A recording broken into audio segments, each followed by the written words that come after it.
한 나라가 망하고 그리고 그것도 이방 족속에게 짓밟힘 당한 상태에서 그들의 종이 되는 것은 참으로 수치스럽고 너무나도 슬픈 현실입니다. 그럼에도 하나님께서 당신의 이스라엘을 이렇게 용광로 속에 집어넣는 이유는 더 많은 이스라엘을 부르시기 위해서 오늘날 우리 교회를 하나님께서 예루살렘, 새 예루살렘으로 택하시고 영원한 복을 주시기 위하셔서 이러한 수치와 치욕을 이스라엘, 육적인 이스라엘에게 허락하시겠다라고 말씀하고 있는 사실을 저희들이 설교를 통해서 배워가고 있습니다. 자라보고 놀란 가슴, 소뚜껑 보고도 놀란다. 이런 말이 있습니다. 하나님께서 당신의 이스라엘을 이끄시는 방법이 이렇게 바벨론이라고 하는 포로, 이런 수치와 고난을 안겨준다면 우리가 하나님의 백성으로 부름받고 믿음의 삶을 지금 이렇게 살고 있는데요. 이런 식으로 하나님이 우리를 이끄신다고 한다면 자라보고 놀란 가슴, 소뚜껑 보고 놀란다고요?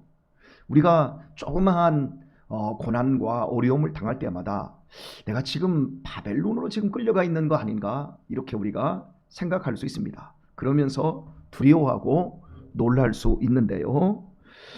오늘 하나님께서 우리들에게 말씀하고 있는 말씀은 절대 두려워 말라. 그리고 놀라지 말라. 네가 수치를 당치 아니하리라. 네가 부끄러움을 보지 아니하리라. 이렇게 말씀하고 있습니다. 본문에서 청년대의 수치는 이스라엘 백성들이 애굽으로 끌려가서 400년 동안 종살이를 하던 바로 그것을 의미하고요. 그리고 과부 때의 수치는 바벨론으로 끌려가서 하나님의 백성으로 제대로 살지 못해서 하나님께서 그들에게 수치를 안겨주면서 바벨론이라고 하는 용광로 속에 집어넣었던 때 이걸 과부로, 남편이 있는데 보호받지 못하는 과부의 그 안타까움으로 설명하고 있습니다. 구약의 이스라엘 백성들이 하나님을 아버지로 모시고 하나님을 남편으로 모시고 하나님의 백성이 되었음에도 불구하고 왜 이러한 보호를 받지 못하고 철저히 깨지고 부서질 수밖에 없었는가? 이유는 간단합니다. 죄 때문입니다. 죄가 하나님과 아담과 하와 사이를 갈라놓았던 것처럼, 그리고 그 죄가 부부였지만 아담과 하와 역시 갈라놓았던 것처럼 하나님이 이스라엘 백성들을 불렀지만 그들은 죄를 이길 수가 없었습니다. 하나님이 죄를 이기라고 율법을 주시며 이게 죄니까 죄를 깨달아라. 그래서 이 길로는 가지 마라. 그리고 이것이 너희가 복 있는 길이니까 이 길로만 와야 된다. 그래서 이러한 목적을 가지고 하나님이 율법을 주셨습니다. 그러나 그들은 이방 민족이 무서운 것이 아니라 애굽이 또 바벨론이 두려움의 대상이 아니라 실은 자기 안에 있는 죄가 더 무서운 줄을 몰랐던 거예요. 그래서 그 죄를 이기지를 못했던 거예요. 지금 우크라이나의 이 러시아 침공으로 인해서 기름값이 천정부지로 치솟고 있습니다. 일주일에 100원이 올라 버리더라고요. 지난주에. 제가 그래서 지난주에 그 기름을 넣고 출발할 때의 가격과 갔다 와서 기름을 넣는 가격이 100원 차이가 나더라고요. 그러더니 지금 서울 같은 데는 지금 뭐 휘발유 같은 경우에 2,300원이 치솟고 머지않아서 3,000원 꼴로 이제 1리터당 이렇게 올라갈 것이라고 이야기합니다. 이렇게 지금 천정부지로 치솟고 지구 온난화라든지 이 코로나 이런 상황들 우리가 정말 힘들지 않습니까? 그러나 실은 이것보다 더 무서운 현실은 우리가 인지하지도 못하고 우리가 깨닫지도 못하는 죄가 우리의 영혼과 그리고 우리의 가정에 기생하며 우리를 버겁게 하고 우리를 사망의 골짜기로 끌어가는 이 현실이 사실은 더 무섭다라는 것을 우리가 알아야 할 것입니다. 구약의 이스라엘 백성들은 죄를 이길 수가 없었습니다. 그래서 하나님께서 그들을 용광로 속에 집어넣을 수밖에 없었던 거예요. 우리가 코로나19 바이러스가 왔을 때 제일 먼저 인류가 생각해낸 것이 뭐지요? 백신이에요. 그거 지금 백신이 없다. 그 백신 만들어야 된다. 그리고 그 백신을 만들려면 최소한 2년이라는 기간이 걸리는데 이걸 신속하게 해가지고 미국 FDA, 미국 식품의약국 그곳에서 모든 절차 다 무시해버리고 이 백신 만들자. 그래서 백신을 거의 한 8개월, 9개월 만에 백신을 만들지 않았습니까? 그리고 그 백신을 우리 몸에 주입한 결과가 무엇입니까? 백신을 맞은 사람과 맞지 않은 사람의 차이가 확연히 납니다. 백신을 맞은 사람들은 와도 약하게 옵니다. 왜? 몸에서 이미 적응이 됐기 때문에. 이 바이러스가 들어와도 몸에서 이미 그 부분에 대한 항체가 어느 정도 형성이 되었기 때문에 약하게 오는 거죠. 지금 현재 최진수 집사님도 뭐 운전 다 하고 뭐 괜찮습니다. 뭐 끄떡없습니다. 뭐 괜찮습니다. 이렇게 어제도 통화를 했는데 이러더라고요. 그런데 어떤 사람은 막 목이 찢어지느니 뭐 반절 뭐 이렇게 반 죽음의 상태까지 뭐 간다. 이렇게도 이야기하지 않습니까?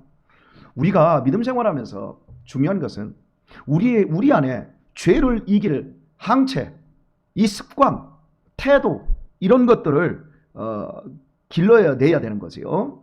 자, 그런데 하나님께서 우리들에게 약속하고 있는 것 중에 하나가 뭐냐면 구약의 이스라엘 백성들과 지금 이 신약 시대 이후를 살아가고 있는 우리와의 차이는 뭐냐면 율법을 하나님은 이렇게 이스라엘 백성들에게 바위에 새겨서 종이에 쓰게 해서 이걸 읽히고 내 머리로 습득해서 이거 죄를 이기라고 말씀하셨는데 하나님께서는 우리들에게 약속하셨습니다. 우리의 마음에 하나님의 법을 주시겠다고. 우리의 마음에 쉬운 말로 성령님을 우리 마음에 보내주셔서 마음을 바꿔버리시겠다고. 그래서 마음이 바뀌어진 거예요. 옛날에는 죄가 즐거운 거예요. 내가 하나님의 말씀대로 살아야지 그러면서도 죄가 즐겁지. 죄가 행복하지. 그거 쫓아가야지. 그러나 성령님이 우리 안에 들어오신 이후에는 죄가 우리 속에 있으면 불편한 거예요. 힘이 드는 거예요. 막 견딜 수가 없는 거예요. 그래서 토해내지 않고는 견딜 수가 없기 때문에 죄를 이기는 방법으로 하나님이 우리를 이제는 보호하고 계시는 겁니다. 마음속에 성령님이 있는 사람은 절대로 죄가 기쁘지 않습니다. 조그마한 그 죄의 모양이라도 토해내고 싶어서 더 내 자신을 하나님 앞에 맡기고 하나님 나 좀 어떻게 해결해 주세요 이러면서 이 죄를 다 토해내게 되어 있습니다. 그래서 결국 죄를 이기는 믿음의 사람이 되어지지요. 바로 그 죄 때문에 수치를 당하는 겁니다. 그 죄 때문에 부끄러움을 당하는 겁니다. 내가 실력이 없어서, 내가 공부를 못해서, 내가 돈이 없어서 부끄러움을 당하고 수치를 당하는 게 아닙니다. 죄 때문입니다. 돈이 좀 없어도 건강하게 당당하게 살 수 있습니다. 내가 조금 지식이 모자라고 학벌이 좀 부족해도 얼마든지 정직하게 살 수 있습니다. 그런 사람은 절대 부끄러움을 당하지 않습니다. 그래서 하나님께서 우리들에게 축복이라고 생각되어지는 것들 우리가 살아가면서 많잖아요. 뭐 대표적으로 물질 축복이 있을 것이고, 그죠? 이런 건강 축복이라든가 이런 축복을 하나님이 우리에게 주시기 전에 미리 우리들을 연달하십니다. 구약 시대에는 죄를 지을 때마다 막 징계를 하셨습니다. 그러나 지금은 내가 죄를 짓든 죄를 짓지 않든 간에 하나님은 우리를 징계하십니다. 왜요? 죄와 상관없이 우리를 더 높은 고지에 올려놓기를 원하시는 거지요. 우리가 훌륭한 사람, 복된 인생을 살기 전에 하나님은 미리 우리를 연단하셔서 죄로부터 나오는 교만이나 위선적인 행동들을 이런 것들이 고개를 쳐들지 못하도록 하나님은 우리를 징계하십니다. 우리가 믿음 생활을 잘하고 있어요. 내가 생각해도 믿음 생활을 이렇게 기특하게 할 수가 없어요. 그런데도 고난이 와요. 그런데도 건강이 무너져요. 그런데도 우리의 인생에 여러 가지 실패가 있어요. 그때 우리는 내가 예전에 지은 죄가 너무너무 많아서 하나님이 나 두들겨 패고 있는 거야. 그렇게 생각하지 말라는 거예요. 하나님께서 뭐라고 지금 말씀을 하셨냐면 네가 네 청년 때의 수치를 잊겠고 과부 때의 치욕을 다시 기억함이 없으리니 말합니다. 여러분, 우리 성도님들도 그런 얘기합니다. 나 너무너무 내 인생이 꼬이고 풀리지 않으면 내가 전생에 무슨 놈의 죄를 그렇게 많이 졌는지, 아니면 이제 내가 예전에 얼마나 못돼 먹었으면 하나님이 나를 이렇게 신앙 고백을 하시는 분들이 계세요. 여러분, 그게 아니에요. 그리스도 예수님의 십자가로 말미암아 우리의 청년 때에, 우리의 과부 때에 모든 죄의 수치들, 부끄러움들은 싹 다 지워버리셨습니다. 하나님이 지워버리셨어요. 우리를 당신의 자녀로 불러주셨어요. 제가 우리 아들들에게 내가 너 입양했었나? 너 옛날에 니네들이 그지? 뭐 이 얘기 안 해요. 지금 우리 아들들이에요. 야, 사랑받는 아들. 제가 어제 우리 유신이한테도, 유신아, 네가 앞으로 생명과학고등학교를 가게 되면 따져보니까 이제 우리 집에서 살 시간이 3년 조금 더 남았다. 야, 세월이 이렇게 빠르다. 야, 너 이 다음에 거기 나오면 대학 가야 될 거고, 뭐 계속 기숙사 생활해야 되니까, 그리고 군대 가야 될 거고. 야, 가만히 생각하니까 지금 너랑 이렇게 사는 시간이 너무너무 귀하다. 그런데 이 다음에 니네들 다 내보내면 얼마나 아버지가 쓸쓸하고 외로울까? 그랬더니 유아 녀석이 한다는 말, 나는 아버지랑 살 거예요. 아니요, 넌 일찍 나가던데. 제가 그렇게 얘기를 했습니다만은 재미로. 네. 그런데 이제 집에서 이제 저녁에 이불 자리에 가만히 누워서 기도 끝나고 누워서 딱 자려고 생각해 보니까 이런 생각이 들더라고요. 내가 어려서 쟤네들하고 저렇게 많이 놀아주고 시간을 함께 하면서 내가 늙어서도 이놈들하고 같이 놀려고 하는데 이놈들이 며느리 잘못 얻으면 뭐 오겠습니까? 저하고 이놈들하고는 저하고 소통과 이해가 되지만 며느리는 또 다른 문제잖아요. 그렇잖아요? 그래서 지금밖에 내가 누릴 시간이 없구나. 지금 최대한 이놈들을 좀 누리자. 그리고 이놈들에게도 아버지를 최대한 누리도록 해주고 이 다음에 아버지를 떠났을 때 또 자기들이 가족을 만났을 때 예수님 안에서 최대한 그 행복과 현재를 만족하게 누릴 수 있는 그 방법들을 안겨주고 내가 이 다음에 이놈들에게 수치가 되지 않고 부끄러움이 되지 않도록 내가 그렇게 해야 되겠구나 라는 것으로 제 생각을 더 나아가게 되었습니다. 사랑하는 교회 여러분, 하나님이 우리의 수치를 해결하셨다니까. 그런데 우리는 내가 이 수치감을 가져요. 내가 부끄러움을 가져요. 아니, 그럴 필요 없어요. 우리는 전생도 없었고요. 우리는 어린 시절의 모든 죄를 예수님께서 다 해결해 주셨어요. 그리고 지금 나를 더 높은 고지, 나를 더 복된 사람으로 만들어 내시기 위해서 우리를 혼내고 때리시고 우리를 가르치신다니까요. 그것으로 우리의 고난을, 우리의 인생의 아픔들을 생각을 해야 됩니다. 여러분, 부모가 똑똑하고요, 부모님이 정말 자녀가 잘 되기를 원하는 사람일수록 회초리를 더 강하게 듭니다. 그렇지 않던가요? 미운 자식 떡 하나 주지만 정말 내 자식 사랑하고 잘 되기를 원하는 사람은 떡을 적게 주고 매를 더 많이 줍니다. 훈육을 더 강력하게 합니다. 왜요? 그래야 더 훌륭하고 더 좋은 사람이 될 수 있으니까요. 하나님께서 내가 생각하는 목표보다 나를 더 거룩하게 만드시기를 원하시고 나를 더 복되게 만드시기를 원하십니다. 그래서 내 생각과 달리 하나님은 나를 엄청난 회초리로 우리를 인도하고 계십니다. 나를 더 거룩하게 빚어내시고자 하시는 그 의지가 우리의 의지보다 훨씬 강하시다니까요. 그런데 우리는 이 마음에 죄책감이 있어요. 여러분, 우리가 이 죄책감을 잘 해석해야 됩니다. 내가 오늘 또 정말 실패했어. 이 죄책감이 여러분을 힘들게 하지요. 그러나 역으로 생각해 보세요. 세상 사람들은 죄책감이 없어요. 세상 사람들이 갖는 죄라고 하는 건 경찰서에 고발되지 않을 죄만 죄라고 생각합니다. 그러니까 그 사람들은 아주 살아가면서 아내한테 험하게 하고 애들한테 심하게 하고 그래도 아무런 죄책감을 못 느껴요. 그런데 우리는 아내한테 조금만 이렇게 잘못해도 마음이 너무 속상하고 괴롭고 우리 자녀의 감정이 조금만 상해도 우리는 굉장히 민감하게 이 죄책감을 갖거든요. 죄책감이 있다라고 하는 건요, 그만큼 거룩하게 살고자 하는 의지가 우리 안에 더 많다는 얘기예요. 성령님께서 우리 안에서 이걸 토해내지 않고는 견딜 수 없는 마음을 우리에게 주시는, 그래서 내가 성령의 지배를 받는 사람이라고 하는 확인인 거예요. 여러분 속에 혹시 죄책감이 생기거든 오늘도 성령님께서 나를 깨닫게 하시는구나 하고 십자가 앞에 나가 다 토해내시길 바랍니다. 그리하면 시원해질 것이고 더 우리가 거룩하게 되어질 것입니다. 대충 살고 싶은 사람들은요, 이 죄책감 같은 것들을 못 느껴요. 그리고 자기 자신에게 대해 화가 안 나요. 우리 김경순 권사님 자기 자신에 대해서 가끔씩 화가 나지요? 예, 저도 가끔씩 화가 나요. 여러분, 우리가 자 보세요. 제가 우리 자녀들에게 막 화를 냅니다. 화를 내는 이유는 간단해요. 사랑하기 때문에. 더 잘 되기를 원하기 때문에. 우리 밑에 집 아이는요, 막 살이 이렇게 쪘어요. 막 배가 막 이렇게 나왔어요. 막 곧 출산하게 생겼어요. 그런데 1년 전만 해도 걔가 우리 애들처럼 유신이처럼 몸이 쫙 이랬어요. 그리고 우리 애들 그 영어 C에서 하는 그 영어반에 들어와서 같이 공부를 했어요. 그런데 그 가정이 딱 이혼하고 나서 이혼하고 나니까 뭐 애들 뭐 그 영어반에서도 나오고 뭐 그리고 또 그 막 먹고 싶은 거 지 마음대로 막 라면이나 먹고 막 이렇게 막 살이 이렇게 찌는 거예요. 나는 걔를 보면서 화 안 내요. 너 이만 음식이야.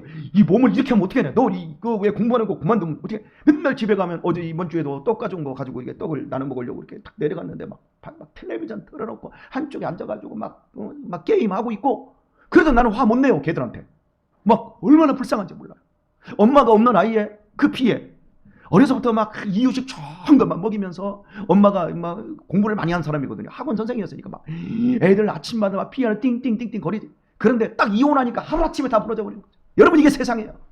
어려서부터 그렇게 공을 들이고 최선을 다해도 결국 가장 중요한 본질인 가정을 지켜내지 못하면 애들이 한꺼번에 무너지는 거예요. 제가 그걸 보면서 이렇게 화 못 내요. 불쌍해서. 불쌍해요. 아버지는 밖에 나가면 맨날 담배나 뻑뻑 피우고 있고 동네 아저씨들하고 앉아가지고 저기 소파 옆에서 술이나 마시고 있고 그러면 애들이 다 방임되는 거죠. 여러분 이런 가정들이 비단 한 가정만 그런 것이 아니라 수없이 많은 가정들이 이렇게 무참하게 깨어지고 부서지는 거예요. 제가 우리 아이들에게 화를 내는 이유는 니네가 앞으로 조금만 잘못 살면 너희들이 조금만 분발하지 못하면 죄에 대해서 이렇게 넘어지면 니네들도 이런 비참한 인생을 살아야 돼. 그러니까 막 제가 막 화를 내는 거예요. 여러분 화내는 건 나쁜 게 아니에요. 화내는 건 그만큼 소망을 갖고 막 사랑하기 때문에 그런 거예요. 사랑하는 교우 여러분, 오늘의 말씀을 맺겠습니다. 두려워 말라. 그리고 놀라지 말라. 이 말의 의미는 뭡니까? 하나님의 의지예요. 여러분, 우리를 구원하시는 하나님의 의지가 더 강력할까요? 내가 구원받고자 하는 의지가 더 강력할까요? 우리가 지금까지 인생을 살아오면서 수없이 많이 갈등하면서 우리가 수없이 많이 힘들어했던 것이 무엇입니까? 과연 하나님이 나 구원하신 거 맞아? 나 정말 하나님이 나 천국 데려가려고 하시는 거 맞아? 이게 여러분은 확인이 안 되잖아요. 이거 확인하기까지 여러분이 얼마나 놀라며 얼마나 두려워하며 얼마나 떨며 얼마나 갈등을 했었습니까? 그런데 이것이 하나님의 의지가 딱 확인된 순간 그때부터 여러분은 안심이 되고 그때부터 여러분은 자랑이 되고 그때부터 여러분은 평안을 누리지 않습니까? 하나님의 의지가 강합니까? 여러분의 의지가 강합니까? 간단하게 쉽게 설명하겠습니다. 부모님이 자식을 좋은 사람으로 만들기 위한 의지가 강합니까? 자식이 부모의 의지를 넘어서 나는 엄마 아빠가 원하는 것보다 더 잘 될 거야 해서 그 의지를 가지고 나를 세우는 것이 더 강합니까? 애들의 의지는 없어요. 조금만 하면 눈치 보다가 텔레비전 앞에 앉고 조금만 하면 게임하려고 하고 조금만 하면 놀려고 하고 그걸 잡아다가 앉아 공부해야 돼. 책 봐야 돼. 성경 읽어. 아버지 일로 와. 무릎에 앉아. 책 읽어주지요. 여러분 그 망나니 같은 애들을 그런 식으로 만들어가는 아버지의 의지가 훨씬 강하지요. 예수님의 의지가 뭡니까? 니네가 잘 되는 일이라면 내가 더 맞을게. 니네가 너를 구원하기 위해서라면 내가 찢기고 피 흘리고 내가 죽을게. 너 살리는 걸 내가 꼭 봐야 되겠어. 그래서 내가 너를 살리기 위해서 내 아들을 십자가에 죽이고 말 거야. 죽였어요. 이게 하나님의 의지. 놀랄 거 있어요? 두려워할 거 있어요? 우리 속에서 일어나고 있는 우리 인생 속에서 당하고 있는 여러 고난들 아픔들 여러분 생각해 보세요. 그것이 우리를 어디로 이끌어왔나? 오늘 이 자리로 이끌어오지 않습니까? 이 새벽에 이 자리로 이끌어와서 우리로 하여금 아버지 여러분 이해하고 들으십시오. 제가 많이 교만했으니까요. 저는 젊은 시절 뭔가를 깨닫고 또 뭔가를 제가 개발을 하면 내가 이 정도 되는 사람이구나. 와, 나 그래도 좀 뒤처지지 않네. 와, 나 부끄럼 당하지 않을 만큼은 되네. 내가 이런 것도 알아? 야, 훌륭하네. 이거 여러분 좀 즐겼어요. 근데 지금은 그거 안 즐겨요. 이것도 하나님이 더해 주셨네. 아이고, 이것도 은혜네. 아이고, 이것도 하나님이 도와주셨네. 이야, 다 은혜네. 그래서 저는 지금 우리 하나님, 나는 정말 부족합니다. 그러나 하나님의 은혜를 더 많이 받고 싶고 하나님의 은혜를 더 누리고 싶습니다. 하나님의 의지에 내 자신을 완전히 다 복종시키고 싶습니다. 아버지 도와주세요. 아버지 지켜주세요. 아버지 감사해요. 이 우리 애들, 이 고사리 같은 이 애들이 다 커서 하나님의 나라를 이룰 것을 바라보는데 하나님 은혜를 부어주세요. 내 노력보다 그것이 더 큽니다. 여러분 이 정도 됐으면 제가 많이 겸손해졌지요? 여러분 교만했어요. 저뿐 아니라 이거 보고 계시는 여러분들 역시 지금도 교만이 막 턱에 붙고 눈에 붙고 입에 붙어 있습니다. 여러분 우리 모두 하나님의 의지에 붙잡으십시다. 하나님의 구원 의지, 하나님의 축복 의지, 하나님이 우리를 지켜주시고 당신을 아들을 통하여서 우리에게 보여주신 그 하나님의 사랑에 우리 감격하며 우리의 남은 인생의 때를 여러분 조금 더 여유롭고 조금 더 세밀하게 거룩하고 존귀하게 만들어 가실 수 있는 우리 성도님들 다 되시기를 예수님의 이름으로 축원합니다.